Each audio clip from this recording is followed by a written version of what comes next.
Hi everyone बच्चों, तो ये फिजिक्स का बहुत इंपॉर्टेंट डेरिवेशन है प्रतिरोधों का समांतर कर्म संयोजन। आपको पता होगा बच्चों, बार बोर्ड एग्जाम में पूछ चुका है बच्चों। इसका डेरिवेशन आप जानेंगे तो आसानी से क्वेश्चन को हल कर लेंगे। इस पे बहुत ज्यादा क्वेश्चन पूछता है बोर्ड एग्जाम में, 5-5 नंबर का पूछता है बच्चों। तो आप डेरिवेशन जानेंगे तो आपको फॉर्मूला याद नहीं करना पड़ेगा। बिल्कुल कभी कभी तो इसका डेरिवेशन ही पूछ लेता है, 7 नंबर का, 5 नंबर का, 3 नंबर का। तो आप इसे आगे से ही तैयार किए रहेंगे तो आपको बोर्ड एग्जाम में रटना नहीं पड़ेगा, ज्यादा प्रेशर नहीं रहेगा कि क्वेश्चन को ज्यादा ज्यादा जल्दी याद कर लें, तो आपको प्रेशर नहीं रहेगा बच्चों। तो आज ही पढ़िए, वीडियो के लास्ट तक जुड़े रहिएगा, क्योंकि मैं आपके लिए बहुत ही आसान तरीके से वीडियो बनाया हूं कि आपको समझ आए। तो चलिए बच्चों, चैनल को सब्सक्राइब कर दीजिएगा और वीडियो को लाइक कर दीजिए। और जो नहीं जान रहे बच्चों, कमजोर बच्चे हैं, तो उनके पास शेयर कीजिए वीडियो, कि वो भी समांतर कर्म संयोजन का डेरिवेशन जान जाए। तो चलिए सबसे पहले समांतर कर्म संयोजन का डायग्राम बनाते हैं बच्चों, उसके बाद उसके बारे में बताएंगे तो आपको बहुत अच्छे से समझ आएगा। तो चलिए डायग्राम बनाते हैं बिल्कुल आसान तरीके से। फ्री हैंड बना रहे हैं बच्चों, स्केल का यूज नहीं कर रहे हैं। तो आप देखिए, सीधे एक इधर यहां तक लाइन खींचिएगा, उसके बाद इस तरह तार के जैसा कर दीजिएगा, फिर एक लाइन खींच दीजिएगा, फिर इसके ही समांतर बच्चों, इसके ही समांतर ये बड़ा लाइन खींच लीजिएगा, नहीं तो नहीं बना पाएंगे यहां तक। फिर यहां से इस तरह कर दीजिएगा और उसके बाद फिर समांतर करके फिर उसी तरह कर दीजिएगा, फिर समांतर करके यहां से तिरछी लाइन मिला दीजिएगा। फिर यहाँ पे दोस्तों इस तरह कर दीजिएगा, फिर इसमें मिला दीजिएगा।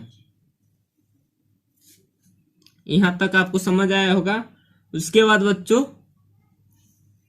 यहां से लेके लाइन एक यहां से लेके मिला दीजिएगा, यहाँ पे छोटा सा इस तरह कर दीजिएगा।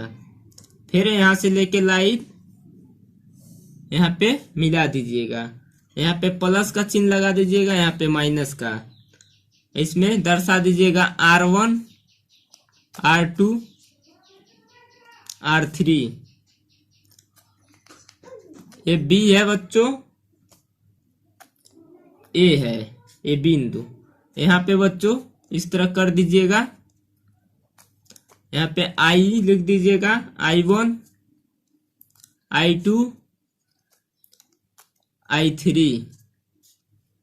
उसके बाद बच्चों यहाँ पे भी धारा प्रवाहित हो रहा है, तो I यहाँ पे भी लगा दीजिएगा, I। बच्चों डायग्राम आपको एकदम आसान लग रहा है कि नहीं, समझ आया है कि नहीं यहाँ तक?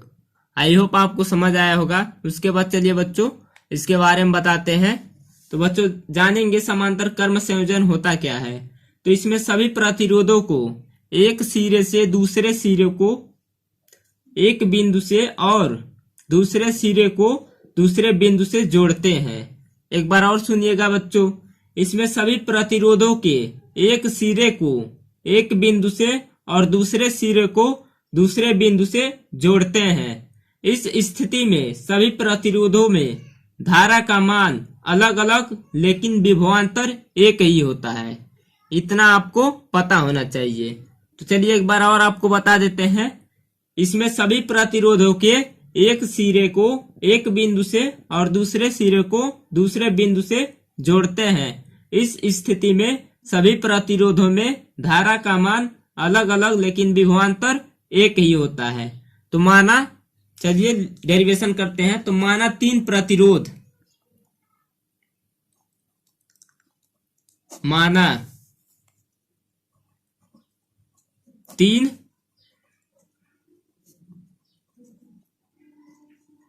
प्रतिरोध R1,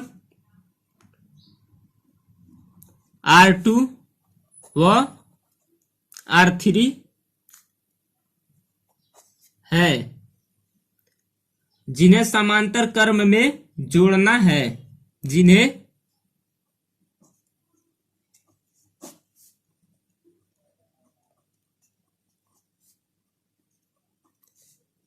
जिन्हें समांतर क्रम में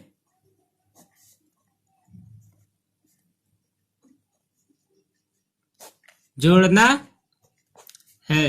आई होप बच्चों यहां तक आपको समझ आया होगा। इनके पहले सिरे को, इनके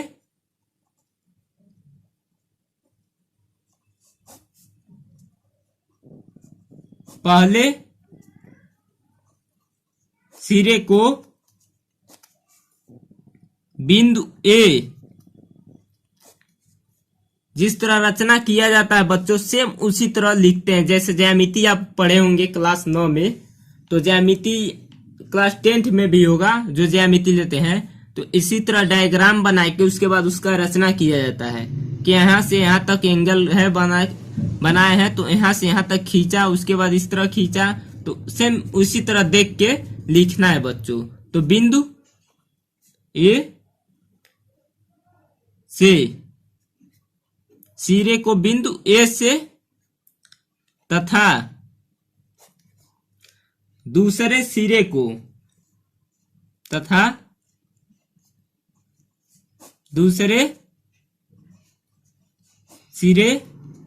को बिंदु बी से जोड़ते हैं। बिंदु बी से जोड़ते हैं। तो थोड़ा सा ऊपर कर लेते हैं बच्चों, दिखाई नहीं दे रहा है आप लोगों को। यहाँ पे बिंदु बी से जोड़ते हैं। जब वैद्युत स्रोत, जब ये लिखना बहुत जरूरी होता है, इसी पे ही नंबर मिलता है ना। तो उस तरह तो सिर्फ सवाल लगा के डेरिवेशन कर लेंगे बिल्कुल आसान तरीके से। तो वैद्युत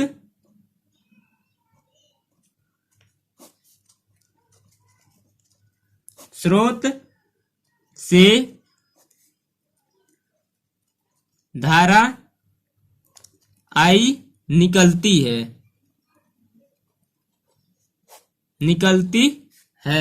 आपको वीडियो थोड़ा बड़ा लगेगा बच्चों, पर बिल्कुल आसान लगेगा, अभी बताएंगे। तो निकलती है तो बिंदु ए पर पहुंचकर वह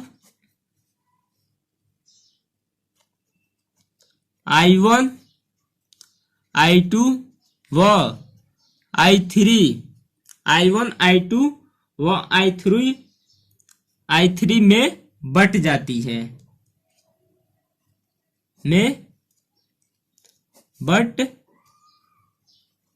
जाती है, जो जो डायग्राम में है बच्चों वही लिखे हैं बस।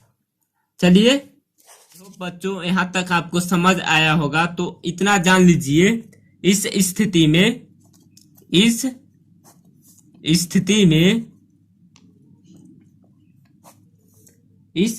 में विभवांतर समान होता है।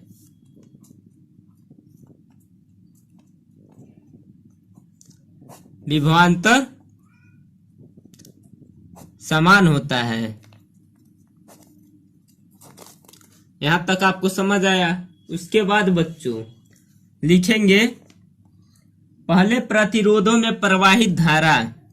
पहले डायग्राम देख लीजिए। पहले प्रतिरोधों में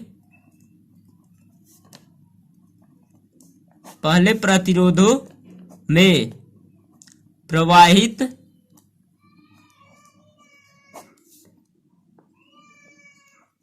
धारा I1 इक्वल टू, यहाँ पे I1 इक्वल टू V/R1। दूसरे प्रतिरोधों में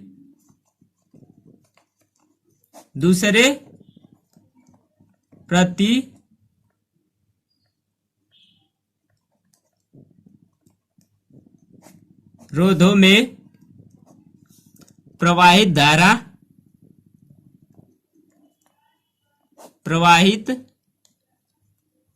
धारा I2 इक्वल टू V/R2। यहां तक समझ आया आपको। अब फिर लिखेंगे तीसरे प्रतिरोधों में, तीसरे प्रतिरोधों में प्रवाहित धारा, प्रवाहित धारा I3 इक्वल टू V/R3। अब उसके बाद लिखेंगे कुल धारा, कुल धारा। तो I equal to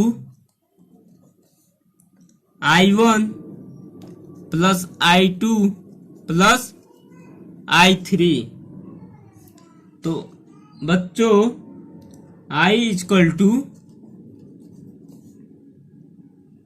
V/R1 plus V/R2 plus V/R3।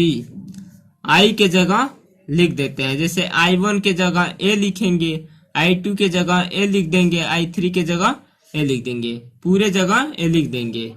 उसके बाद बच्चों V इक्वल टू, आपको पता होगा V इक्वल टू IR। तो I इक्वल टू, यहाँ पे देख लीजिए, तो I इक्वल टू V/R होता है कि नहीं, होता है ना बच्चों। चलिए आगे देखते हैं। तो I के जगह V/R लिख देंगे, उसके बाद V/R1 plus V/R2 plus V/R3 लिख देंगे बच्चों। तो V/R इक्वल टू, इसमें से सब में से V कॉमन ले लेंगे, तो V बचेगा बच्चों 1/R1 plus 1/R2 plus 1/R3 ये बचेगा बच्चों। तो V से ये भी कट जाएगा बच्चों। तो जो निकल के फार्मूला आएगा वो आएगा बच्चों 1/R equal to 1/R1 plus 1/R2 plus 1/R3। ये फार्मूला है बच्चों। तो चलिए वीडियो को समाप्त करते हैं, और वीडियो को ज्यादा से ज्यादा शेयर कीजिए आप लोग। थैंक यू, धन्यवाद।